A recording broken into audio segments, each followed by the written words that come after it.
فاذكروني أذكركم واشكروا لي ولا تكفرون يا أيها الذين آمنوا استعينوا بالصبر والصلاة إن الله مع الصابرين. Assalamualaikum. Bagaimana hukum membaca buku tafsir mimpi Ibnu Sirin? Tapi ikhwatul Islam, tafsir atau mimpi ini secara umum ya, ini secara umum. Mimpi itu dianjurkan bagi kita untuk tidak menceritakannya. Itu hukum asalnya. Karena mimpi itu tidak terlepas daripada 3 perkara. Yang pertama, mimpi adalah bunga tidur. Bunga tidur, untuk apa kita ceritakan kepada orang lain? Karena itu adalah rahasia kita masing-masing. Dan kita tidaklah mimpi kecuali dengan kebiasaan kita. Karena kalau kita ceritakan kepada orang mimpi tersebut, orang tahu apa kebiasaan kita. Karena itu adalah bunga tidur. Taib. Yang kedua, mimpi itu adalah, atau kabar mimpi adalah mimpi takut, mimpi yang seram lah kalau bahasa kita, mimpi yang menakutkan. Misalnya kita mimpi terjatuh, kita mimpi seperti ini, juga tidak boleh diceritakan. Yang harus kita lakukan adalah berta'awuz dan berlindung kepada Allah Subhanahu wa taala. Berta'awuz, a'udzubillahi minasyaitonir rajim. Kemudian kita meludah ke kiri. Taib. Karena kenapa tidak boleh diceritakan? Kalau diceritakan betul-betul terjadi, mudaratnya akan kembali kepada kita. Bisa dipahami ya? Yang ketiga adalah mubasyirat. Mubasyirat itu artinya adalah kabar gembira. Kabar gembira misalnya, kita bermimpi, sekarang kita bermimpi. Kemudian dikala kita bermimpi, mimpinya saya sedang tawaf di Makkah Al-Mukarramah. Itu adalah mimpi yang indah. Dan bisa jadi itu kabar gembira dari Allah. Bisa jadi tahun depan kita berangkat, bisa jadi 2 tahun lagi kita berangkat, dan semoga Allah mudahkan kita bisa berangkat. Tapi jangan dulu diceritakan, tunggu dulu sampai kita berangkat. Kalau sudah berangkat pulang baru diceritakan. Karena nanti kalau kita terburu-buru menceritakannya, bisa jadi tidak jadi berangkat. Kasihan juga kita akhirnya. Dan kita menganggap, oh ini percuma. Padahal itu sebenarnya adalah mubasyirat, kabar gembira. Betul seperti itu ikhwatul Islam. Dan banyak terjadi. Itu hadiah dari Allah kepada hambanya. Kadang-kadang kita menginginkan sesuatu, kita usahakan belum tercapai, kita lakukan belum kita dapatkan. Kemudian tiba-tiba kita mimpi. Ketahuilah, bangun mimpi kita akan tersenyum. Nah, dengan tersenyum itu adalah kabar gembira. Rahasiakan dulu. Supaya apa? Supaya Allah betul-betul mengabulkan mimpi tersebut. Maka itu disebut dengan mubasyirat. Jadi itu hukum asalnya, tidak diceritakan. Kemudian ikhwatul Islam, di dalam mimpi, mimpi itu ada juga makna-makna yang ada di dalamnya. Maka ada orang yang ahli pakar mimpi. Tapi tidak semua mimpi itu ada pakarnya. Atau tidak semua mimpi itu bisa diterjemahkan. Ada kadang-kadang tanda orang bermimpi. Dia misalnya melihat dia masuk surga. Biasanya orang mimpi masuk surga, misalnya dia masuk surga, melihat di surga seperti ini, seperti itu, berarti dia sedang diuji oleh Allah dengan penyakit. Dia sedang diuji oleh Allah Subhanahu wa taala dengan musibah yang berat, dan Allah memberikan kabar gembira kepadanya kalau dia sabar terhadap musibah ini, maka dia akan masuk ke dalam surga. Itu di antara maknanya. Kemudian ada orang yang bermimpi lecet tangan kanannya. Ibunya sudah meninggal, kemudian luka tangan kanan atau tangan kirinya. Berarti ibunya adalah wafat dalam keadaan terzalimi. Misalnya, itu adalah makna-makna. Itu ada rumus-rumusnya. Rumus mimpi. Sehingga para ulama ikhwatul Islam, dikala mereka membuat masalah tafsir mimpi, itu tidak semuanya boleh kita untuk membacanya. Kecuali kalau seandainya kita betul-betul ahli di bidangnya. Karena dikhawatirkan orang bersandar kepada mimpinya. Bisa dipahami? Kalau kita sudah bersandar kepada mimpi, itu berbahaya. Karena mimpi itu sesuatu yang belum terjadi. Atau sesuatu yang terjadi. Tapi kita butuh penafsirannya. Kalau sesuatu yang belum terjadi, maka tadi kita ceritakan. Jangan diceritakan. Rahasiakan, berdoa kepada Allah. Kalau baik, ya Allah kabulkan, mudahkan, lancarkan. Kalau buruk, ya Allah hindarkan. Tapi kalau seandainya ada mimpi misalnya, banyak terutama yang mimpi itu, orang tuanya sudah meninggal. Kemudian kadang-kadang orang tuanya butuh mendoakan atau butuh didoakan. Dia mimpi. Kemudian apa tafsir mimpi ini? Ternyata orang tuanya minta agar dirinya selalu didoakan. Itu banyak mimpinya. Jadi itu ada tafsiran-tafsiran mimpinya. Maka dianjurkan ikhwatul Islam, bagi kita tidak dianjurkan membaca takwil-takwil tentang masalah mimpi ini. Dikhawatirkan kita bersandar kepadanya. Dan kita sebagai seorang muslim hanya bersandar kepada Allah Subhanahu wa taala. Setiap kali ada masalah kita mengucapkan hasbiyallahu wa ni'mal wakil. Bukan berarti dilarang, ya tidak. Dan salah satunya adalah yang ditanyakan ini, yang dikarang oleh Imam Ibnu Sirin. Tapi bukan untuk itu sekedar bisa jadi tajribah, itu pengalaman ataupun yang semisalnya. Maka tidak semua buku yang boleh dibaca. Bisa dipahami terutama tergantung tingkatan-tingkatan kita masing-masing. Kemudian ikhwatul Islam, bagaimana ibadah solawat yang paling baik dan tidak menyalahi sunnah? Ini yang bertanya, siap-siap untuk menghafal ya. Bagaimana kita ingin bersolawat kepada Nabi kalau kita tidak hafal? Iya atau tidak? Macam mana kita nak bersolawat kepada Nabi kalau kita tidak hafal? Yang pertama, solawat yang diriwayatkan oleh Ka'ab bin Ujrah radhiyallahu ta'ala anhu dari Abdurrahman bin Abi Layla yang dikeluarkan oleh Imam Bukhari dan Imam Muslim. Solawat yang paling mudah bagi kita mengucapkannya. Allahumma salli ala Muhammad wa ala ali Muhammad kama sallaita ala Ibrahim wa ala ali Ibrahim innaka Hamidum Majid. Allahumma barik ala Muhammad wa ala ali Muhammad kama barakta ala Ibrahim wa ala ali Ibrahim innaka Hamidum Majid. Ini hafal ya. Tapi yang kedua dari sahabat Abu Sa'id Al-Khudri radhiyallahu ta'ala anhu. Allahumma salli ala Muhammad abduka wa rasuluk kama sallaita ala Ibrahim wa barik ala Muhammad wa ala ali Muhammad kama barakta ala Ibrahim. Yang ketiga dari Abu Humaid As-Sa'idi radhiyallahu ta'ala anhu.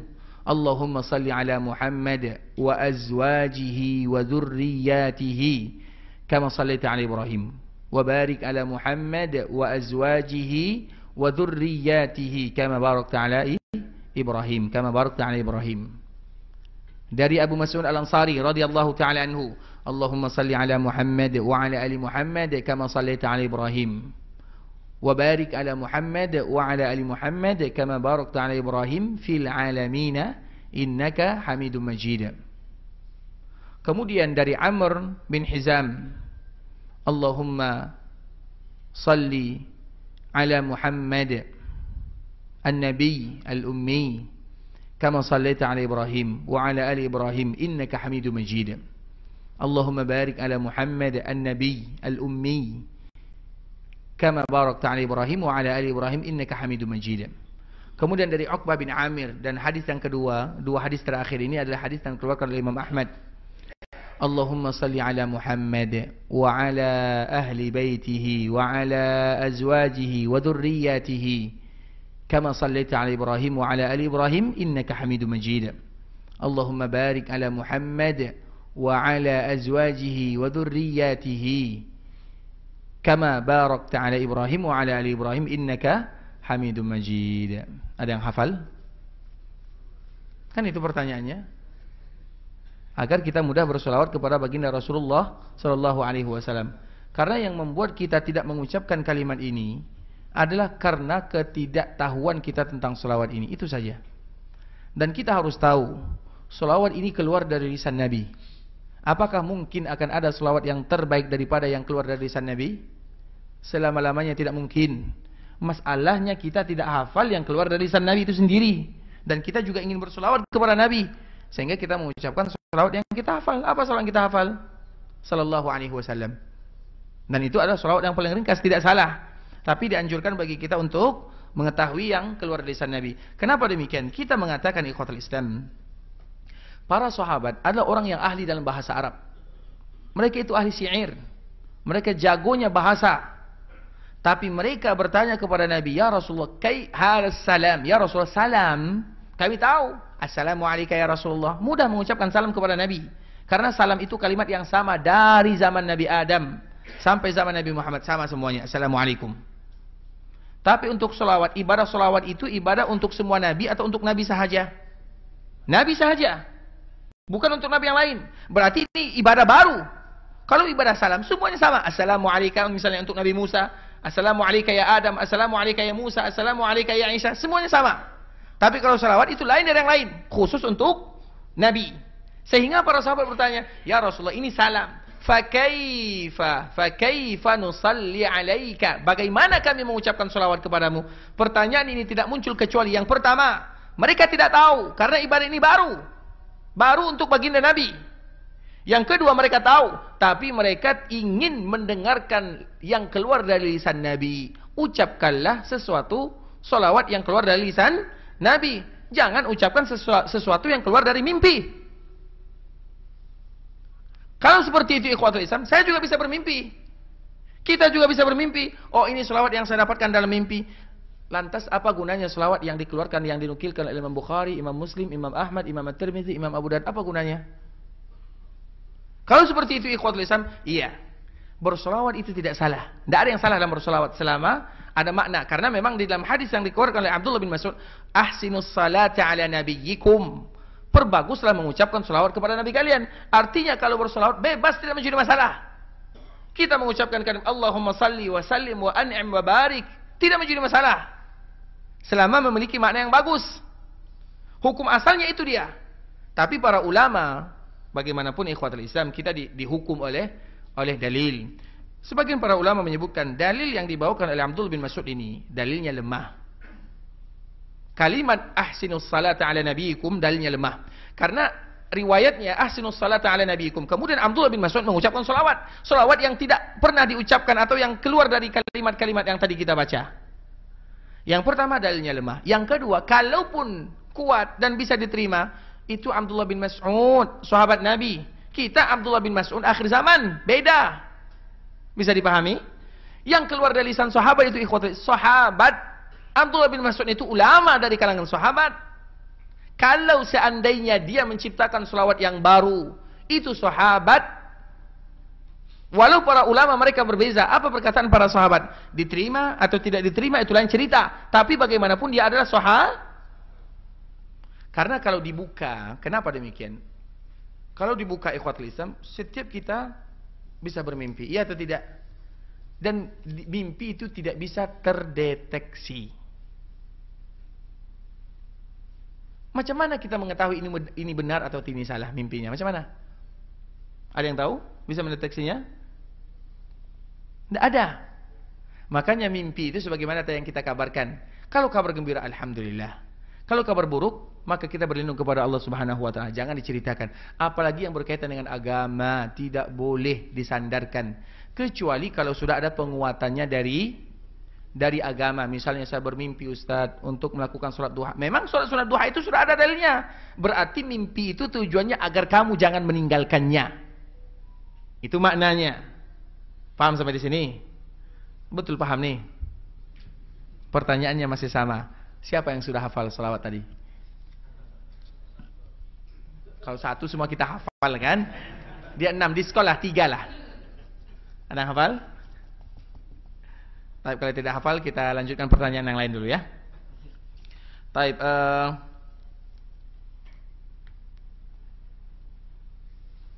ketika ada orang yang mengucapkan Nabi Muhammad SAW, maka kita mengucapkan Allahumma salli wa sallim atau sallallahu alaihi wasallam. Mana yang kita ucapkan? Dua-duanya boleh, tidak menjadi masalah. Allahumma salli wa sallim wa barik wa an'im, tidak menjadi masalah. Sallallahu alaihi wasallam juga tidak menjadi masalah. Yang penting ada kalimat salam dan solawat di dalamnya. Maka dari sinilah kalau ada orang yang bersolawat kepada Nabi yang luar daripada yang tadi kita ucapkan, juga tidak menjadi masalah selama tidak ada makna yang salah di dalamnya. Maka kita ambil pendapat yang disebutkan oleh Abdullah bin Mas'ud, ahsinus salata ala nabiyyikum. Maka perindahlah mengucapkan solawat kepada Nabi kalian. Oleh karena itu ikhwatul Islam, kalau ada orang yang bersolawat di luar daripada konteks yang tadi kita bacakan, kita juga tidak menyalahkannya selama tidak ada makna-makna yang keliru di dalamnya. Paham sampai di situ ya?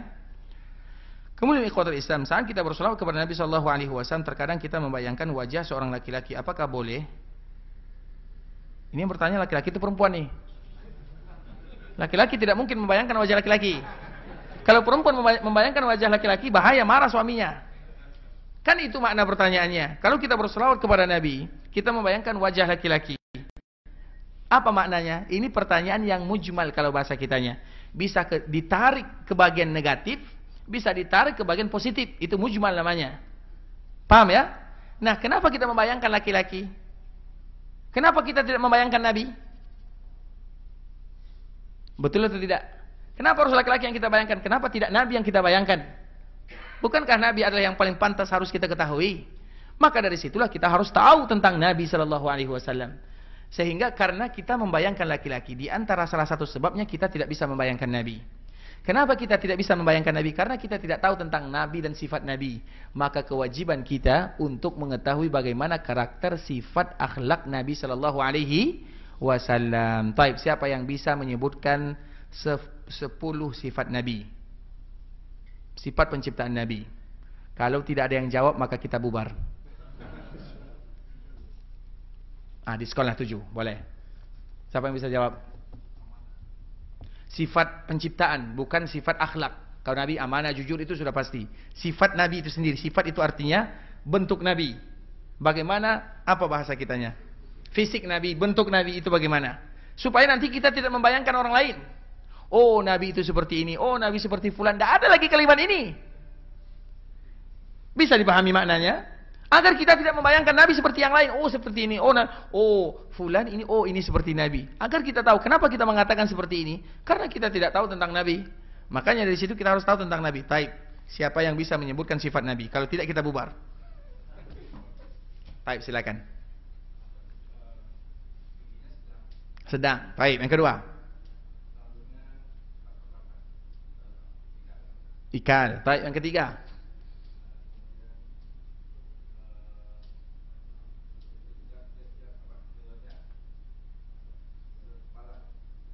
Apa?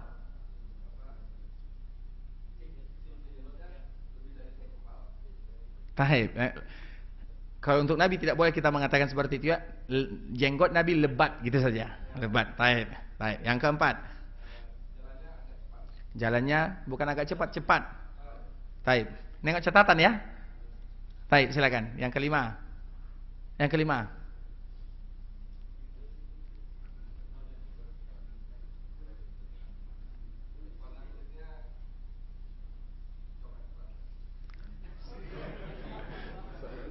Betul nih, sawo matang macam kita kulit Nabi. Coklat-coklatan kayak macam kita kan? Betul, putih. Putih macam orang Eropa. Tapi kita kasih kesempatan dulu. Taib, yang lain. Dadanya berbidang. Masih 6, 7. 10 ya? 10, taib. 3 lagi. Nyerah ya? Berarti kita bubar ya? Hah? Apa? Taib, 3 lah. Dikasih tambahan lagi 3. Taib, silakan. 1 nanggung kan tahap 3.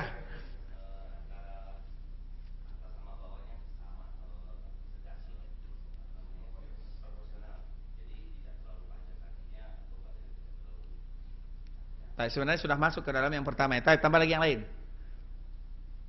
Alis mata Nabi itu nempel. Nempel. Gigi Nabi itu ada celahnya, apa namanya? Mungkin apa namanya? Jeda ya. Tuh di tengahnya saja, bukan yang lain ya. Warna kulit Nabi tidak putih seperti orang yang terlalu putih. Jadi antara putih dengan hitam. Itu adalah kulit Nabi sallallahu alaihi wasallam. Taib. Siapa tadi yang menjawab ya? Ini ada 2 lagi, 3 lagi. Silakan Ustaz. Insyaallah barakallahu fiikum. Wa iyyakum syakarallahu lakum. Tapi ikhwatul Islam, kita lanjutkan atau tidak nih? Baik, kita singkat saja ya pertanyaannya ya. Bolehkah kita meminta syafaat kepada Nabi sallallahu alaihi wasallam? Kalau tidak boleh, bagaimana caranya? Meminta syafaat itu ikhwatul Islam, kita meminta kepada Allah, ya Allah berikan syafaat nabimu kepadaku. Bisa dipahami? Karena Allah mengatakan qul lillahish syafa'atu jami'a. Katakan wahai Muhammad, syafaat itu semuanya mutlak milik Allah. Nabi tidak bisa memberikan syafaat. Nabi tidak bisa memberikan syafaat kecuali setelah Allah izinkan. Maka dari sini para ulama menyebutkan syafaat itu ada 2 syaratnya. Yang pertama, Allah memberikan izin kepada orang yang akan memberikan syafaat. Dan yang kedua, Allah meridhai orang yang akan diberikan syafaat. Artinya semuanya akan kembali kepada Allah. Nabi tidak akan bisa memberikan syafaat kecuali kalau Allah sudah mengizinkan. Dan orang yang diberikan syafaat oleh Nabi tidak akan dapat syafaat kecuali kalau Allah ridha kepadanya. Ujung-ujungnya kembali kepada, berarti minta syafaat kepada, bisa dipahami? Maka itulah makna ayat qul lillahi syafa'atu jami'an. Taib. Kita cepat saja ya.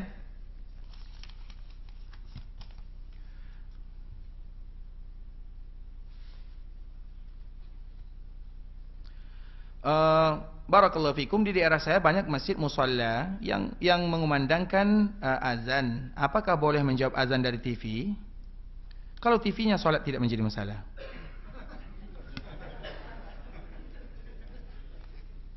Bisa dipahami? Pernah pertanyaan ini ditanyakan ikhwatul Islam, bagaimana hukumnya kita ikut salat tapi imamnya di TV? Maka jawabannya kalau TV-nya sujud silahkan ikuti. Ini sama juga kan? Ada yang berbunyi kenapa harus supaya nanti semua dunia ini tidak kita merasa kan sudah ada di TV, kan sudah ada di ini. Kita hidup di alam dunia nyata, bukan di alam dunia maya. Kita ikuti dunia nyata tersebut. Azan ini dia jawab karena kita ingin mendapatkan pahala darinya. Dan menjawab azan itu kalau seandainya banyak, yang mana harus dijawab? Yang dekat dengan tempat tinggal kita, karena memang dianjurkan kita sholat di daerah kita tinggal. Kecuali kalau seandainya ada alasan-alasan syar'i. Misalnya di masjid sana Ustaz ada ceramah, kita salat di sana. Hukum asalnya kita salat di masjid masing-masing. Kenapa demikian? Karena bagaimanapun kita tetangga, kita ukhuwah, itu yang harus kita jaga. Ini masjidnya di sini, rumahnya di sini, masjidnya di sini, salatnya di sana. Coba bayangkan kalau kita pengurus masjid, ada tetangga kita yang seperti itu, kita apakan? Sedih kita. Makanya kadang-kadang harus mengorbankan yang sunnah demi menjaga perasaan. Seperti misalnya, ada orang yang datang ke rumah kita dan kita dalam keadaan berpuasa. Kemudian kita hidangkan makanan, kemudian kita tidak makan. Bagaimana perasaan tamunya? Kita disuruh makan, dia tidak makan. Korbankan kalau yang sunnah ya, korbankan yang sunnah untuk menjaga perasaan. Itu penting sekali. Seperti misalnya, kalau kita sholat tahiyat, biasanya sholat tahiyat, kalau kita sholat yang ada dua tahiyatnya, tahiyat pertama dan tahiyat akhir. Kalau tahiyat pertama biasanya duduknya adalah iftirash. Kalau tahiyat terakhir duduknya biasanya tawarruk. Tapi coba kalau kita macet, kalau kita padat, kalau kita rapat, bisa tidak kita tawarruk? Bisa, tapi harus, karena tawarruk itu membutuhkan tempat yang lebih besar. Kalau seandainya harus mengganggu kawan, apalagi biasa yang kakinya bergerak-gerak, bisa jadi nggak khusyuk saudaranya sholat di sampingnya. Karena ada orang yang kakinya selalu bergerak. Bukan karena dia, bisa jadi karena memang itu sifatnya. Maka korbankan yang sunnah demi menjaga. Itu penting sekali ikhwatul Islam. Bisa dipahami ya? Tapi yang sunnah ya, yang sunnah itu maknanya yang sunat, bukan yang sunnah. Karena sunnah itu bisa jadi wajib ataupun yang semisalnya. Taib, jelas ya?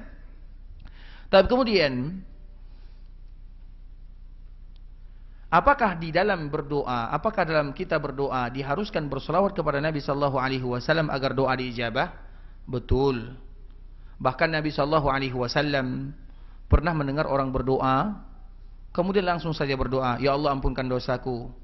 Maka Nabi sallallahu alaihi wasallam mengatakan, "Istajal." Orang ini terlalu terburu-buru di dalam berdoa. Makanya kita lihat doa yang paling mulia itu diawali dengan, karena doa itu ikhwatul Islam, kita lihat kalau kita ingin berdoa maka belajar dari Nabi. Salah satunya Nabi, ini pernah kita ceritakan ya, Nabi ketika ingin meminta kepada Allah, yang banyak itu bukan permintaannya, tapi yang banyak itu adalah pujiannya. Maka disitulah kita harus belajar berdoa. Artinya puji Allah dengan kalimat-kalimat yang indah. Memuji Allah, alhamdulillahirabbil alamin, hamdan katsiran thayyiban mubarakan fi. Kemudian berselawat kepada Nabi dengan selawat yang tadi kita baca, kita pilih salah satunya. Kemudian kita puji Allah, kemudian kita hinakan diri kita di hadapan Allah Azza wa Jal, kita rendahkan, kita sanjung Allah Subhanahu wa taala, kita sebutkan semua sifat yang mulia, kemudian baru kita mengatakan, "Ya Allah, ampunkan dosaku, mudahkan urusanku, lancarkan rezekiku, berikan keberkahan dalam kehidupanku." Itu adalah di antara salah satu adab kita berdoa kepada Allah. Salah satunya bersolawat.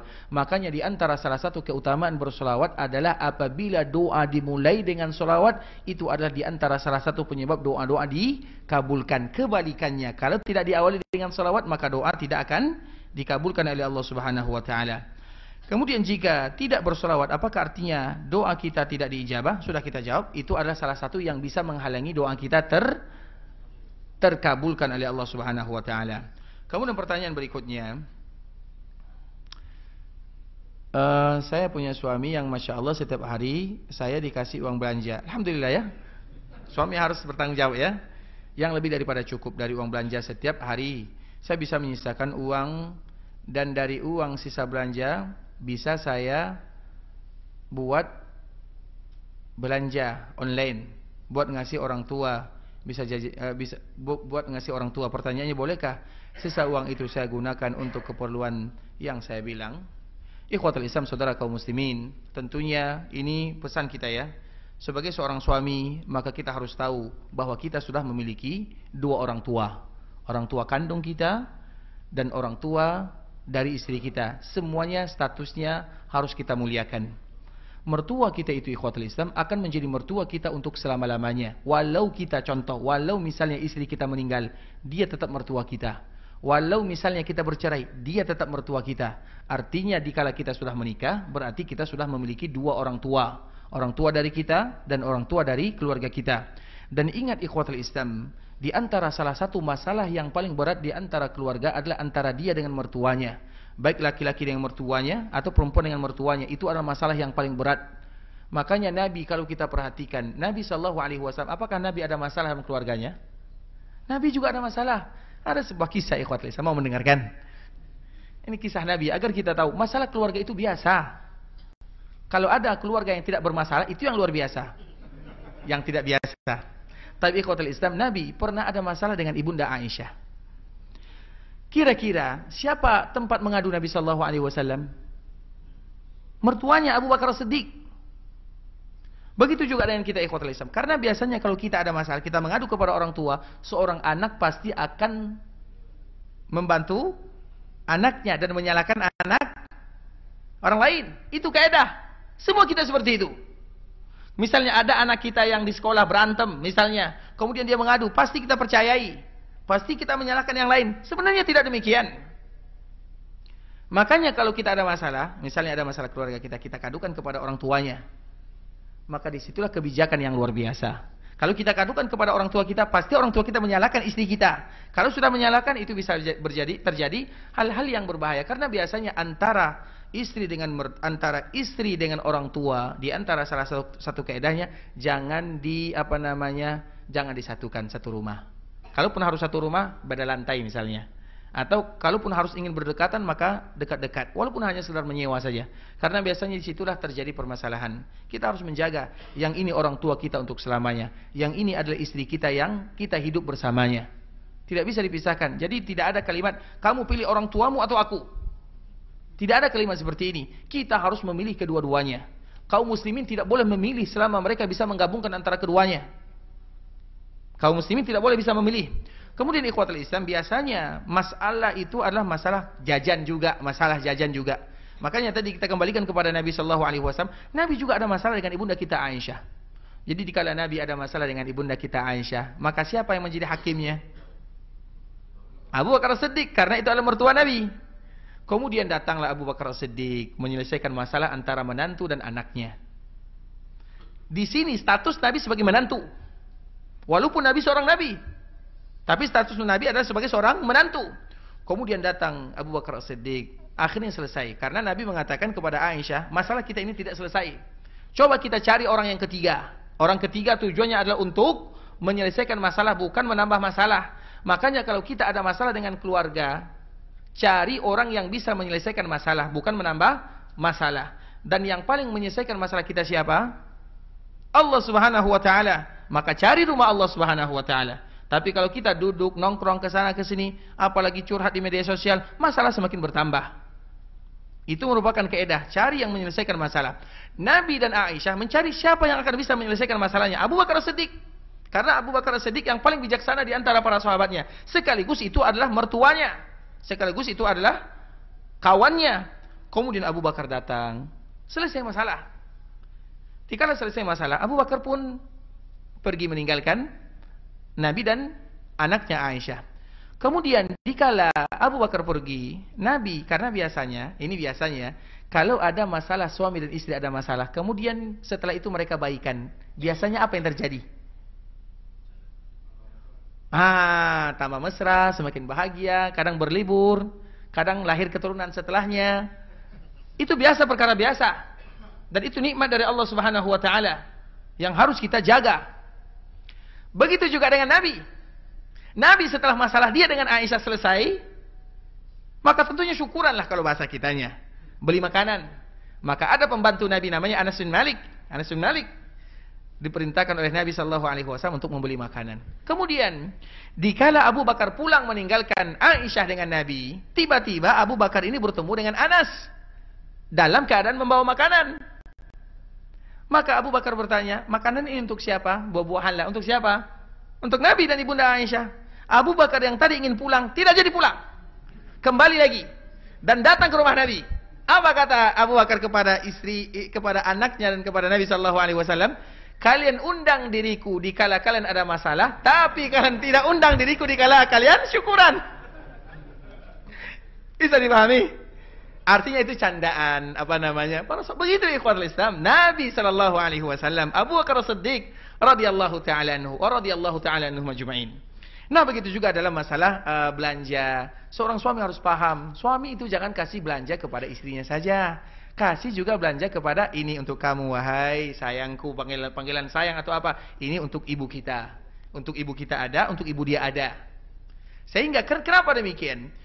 Supaya adil. Sehingga nanti, karena bagaimanapun suami, kalau dia kasih uang untuk orang tuanya, istrinya pasti agak sedikit cemburu. Itu perkara biasa. Supaya tidak cemburu, bagi dua. Misalnya ini untuk orang tua kita, ini untuk orang tua misalnya istri kita. Kalau Allah berikan kelebihan, dan itu yang terbaik, kita saling menjaga perasaan.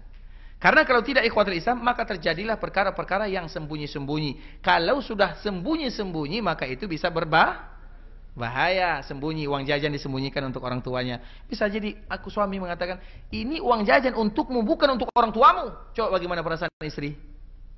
Sakit hati kan? Masa tidak boleh berbakti kepada orang tua? Kita tidak ingin seperti itu, maka jaga semuanya. Dan di dalam agama itu ikhwatul Islam sudah diatur. Semuanya sudah diatur. Kalaupun ada uang jajan, kemudian diberikan orang tua, lebih bagus sekiranya. Yang pertama dari pihak suami, kasih uang lebih. Ini untuk jajanmu, ini untuk jajan orang tua. Atau untuk mertua misalnya. Sehingga istri terang-terangan memberikan. Karena bagaimanapun, kadang suami itu sayang kepada istrinya. Dia ingin melihat istrinya, bahagia selalu, lengkap uang jajannya. Tapi karena istri sayang kepada orang tuanya, bisa jadi orang tuanya di kampung, memerlukan makanan, akhirnya dia tidak jajan. Kemudian dia tidak jajan, bisa jadi dia lemas, tidak semangat bekerja. Akhirnya istri melihat keadaan seperti ini, curiga. Mana uang jajan yang aku berikan kepadamu? Kemudian dikatakan, uang jajan saya berikan kepada orang tua. Uang jajan itu untukmu, bukan untuk, sakit hatilah di sana. Kalau sudah sakit hati ikhwatul Islam, itu susah untuk menyelesaikannya. Maka masalah keluarga, itu adalah masalah yang harus kita saling menjaga perasaan di sana, menjaga perasaan orang tua kita dan juga menjaga perasaan mertua kita, apalagi yang masih hidup mertuanya. Ini sedikit jawaban saja ya, contoh saja. Barakallahu fikum. Kemudian ikhwatul Islam,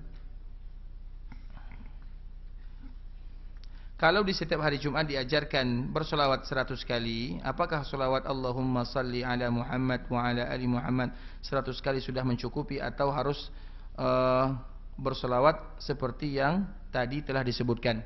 Bersolawat kepada Nabi ikhwatul Islam itu dianjurkan setiap hari. Tapi kalau hari Jumat itu diperbanyak lagi. Maka Nabi menyebutkan, salatu ummati tu'radu alayya fi kulli yaumi jumu'ah. Hari Jumat itu adalah hari yang khusus. Nah, bersolawat kepada Nabi bisa jadi dengan kalimat yang tadi kita sebutkan salah satunya, atau bisa jadi dengan kalimat yang paling ringkas, sallallahu alaihi wasallam. Silahkan mana yang dimudahkan bagi kita untuk mengucapkannya. Dan bersolawat itu ikhwatul Islam tidak perlu dikhususkan. Sambil kita bawa sepeda motor, mobil misalnya, ucapkan sallallahu alaihi wasallam. Artinya itu tidak mesti dikhususkan. Karena kalau kita dikhususkan, itu sesuatu yang nanti bisa memberatkan kita. Tapi kalau kita membiasakan, lain membiasakan dan mengkhususkan. Kalau kita membiasakan, karena sholawat itu adalah bagian daripada berzikir kepada Allah Subhanahu wa taala. Sebagaimana kita berzikir dengan zikir yang lainnya, maka bersolawatlah kepada baginda Rasulullah sallallahu alaihi wasallam. Tapi ikhwatul Islam, mungkin sampai di sini pembahasan yang bisa kami jelaskan karena waktu juga yang tidak terlalu, ini sudah lewat ya, sudah banyak lewatnya. Semoga apa yang kita sampaikan memberikan manfaat dan semoga ini merupakan di antara bentuk cara kita mendapatkan ampunan dari Allah Subhanahu wa taala, dan semoga duduknya kita di sini bermakna, bernilai ibadah di sisi Rabbul Izzati wal Jalalah, dan kita senantiasa berharap kepada Allah Subhanahu wa taala akan kasih sayang Allah, ampunan Allah Subhanahu wa taala, rahmat dan kasih sayangnya, dan semoga perkumpulan kita ini bisa mengantarkan kita bersama ke dalam surga Allah Subhanahu wa taala. Amin amin ya rabbal alamin. Tentunya yang benar dari Allah Subhanahu wa taala, yang salah dari diri kami pribadi karena kurangnya ilmu kami, karena kebodohan, karena kejahilan, karena ketidaktahuan. Kami mohon dimaafkan kalau ada kata-kata yang salah, kalimat-kalimat yang kurang tepat, bahasa-bahasa yang kurang bagus, kami mohon dimaafkan, dan kita tutup dengan doa kafaratul majlis. Subhanakallahumma bihamdika asyhadu an la ilaha illa anta astaghfiruka wa atubu ilaik. Wa sallallahu wa sallim ala nabiyyina wa habibina wa khalilina wa sayyidina Muhammadin wa ala alihi wa sahbihi wa sallam tasliman katsira. Assalamualaikum warahmatullahi wabarakatuh.